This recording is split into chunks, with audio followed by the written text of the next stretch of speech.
Ce jeudi, l'équipe du Premier ministre a débuté sa journée d'activité par la visite au camp militaire Bianzin. Ici, cette forte délégation est reçue avec tous les honneurs militaires. Amadou Ouriba a saisi l'occasion pour inviter les hommes en uniforme à resserrer les rangs afin d'assurer efficacement la sécurité de la patrie. Vous avez une mission de ce point de vue encore très importante. La question de la stabilité institutionnelle de ce pays.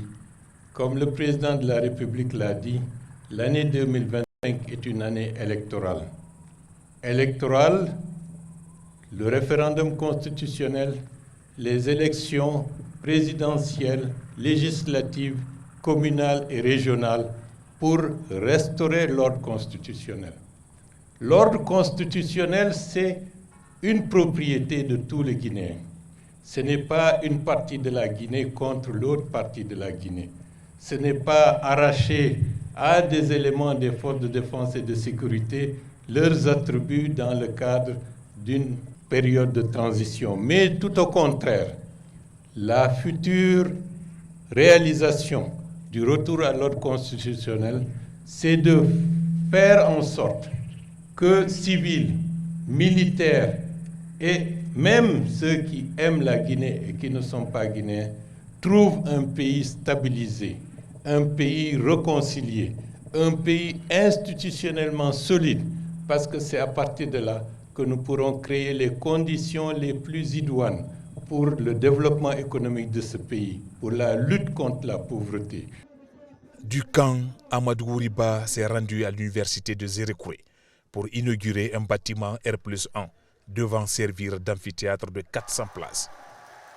Étudiants, enseignants, chercheurs et encadrement fortement mobilisés pour venir écouter les autorités.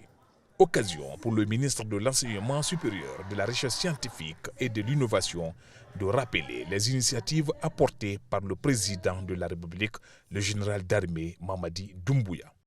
Aujourd'hui, nous mettons à la disposition de l'université de Zérékoué 400 places qui vont permettre d'organiser des cours magistraux, mais aussi d'autres événements liés à la vie académique à l'intérieur de l'université. Monsieur le Président de la République a d'abord initié une loi qui a permis d'améliorer la gestion des institutions, des établissements publics à caractère scientifique qui prennent en compte donc les universités.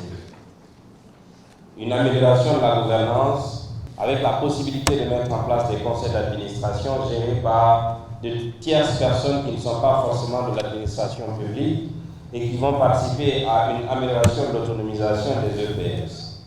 Tout ceci entre dans le processus d'amélioration du capital humain, surtout la revalorisation ou la valorisation de ce que nous avons de plus précieux que la bauxite, l'eau et tout ce qu'on peut avoir, l'homme. Il n'y a pas de développement sans l'homme. Et c'est vous, mesdames et messieurs, qui allez jouer pleinement ce rôle dans les prochaines années.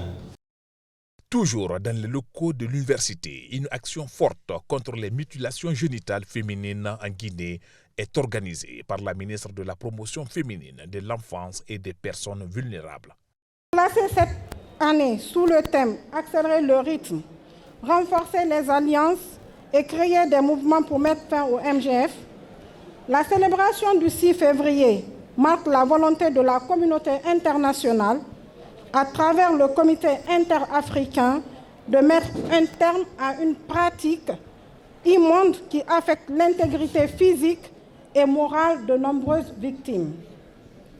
C'est le lieu pour moi de rendre un hommage vibrant à ce comité qui constitue pour nos pays une plateforme efficace de plaidoyer et d'action en faveur de la protection des femmes contre les pratiques néfastes dont les MGF.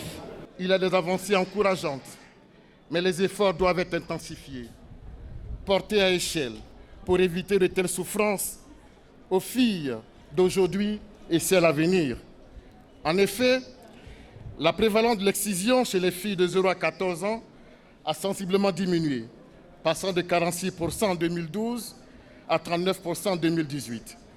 Cette évolution positive est le fruit d'un engagement collectif, celui du gouvernement, des communautés, des leaders religieux et traditionnels, des organisations de la société civile et des partenaires internationaux. Satisfait de l'organisation, Amadou Ouriba a réitéré l'engagement de la Guinée à constituer avec des partenaires et mouvements pour mettre fin au MGF. Journée chargée pour le Premier ministre. De l'université, le cortège du chef du gouvernement s'ébranle vers Kobela, situé à plus de 30 km de Zérekoré-Ville. Là également, le Premier ministre Amadou Ouriba visite le village Faim Zéro de Nié, où le programme alimentaire mondial PAM intervient dans le cadre de la lutte contre la faim, mais aussi la sous-alimentation des enfants.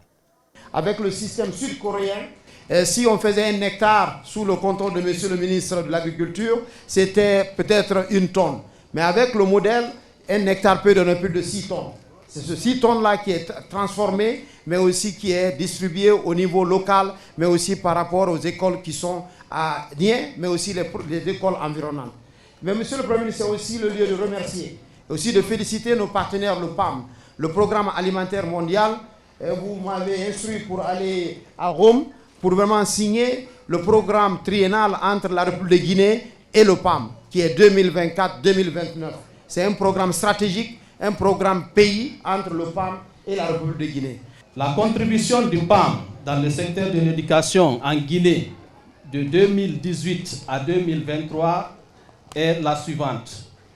228 167 enfants, dont 45% des filles, ont reçu des repas nutritifs dans les écoles, dans 1267 écoles, dont 400 cantines scolaires sous la gestion du ministère de l'Enseignement supérieur, dont le taux de réalisation est de 59,3% contre 99,1% en 2023. Le Premier ministre, chef du gouvernement, a vivement remercié le PAM pour sa contribution dans le cadre de la rétention des enfants à l'école à travers ce programme. Amadou Ouriba a par ailleurs insisté sur la scolarisation de tous les enfants, notamment les filles. C'est dans une ambiance conviviale que le Premier ministre et sa suite ont partagé le repas du jour avec les élèves à la cantine scolaire de Nié, la plus vieille école de la localité.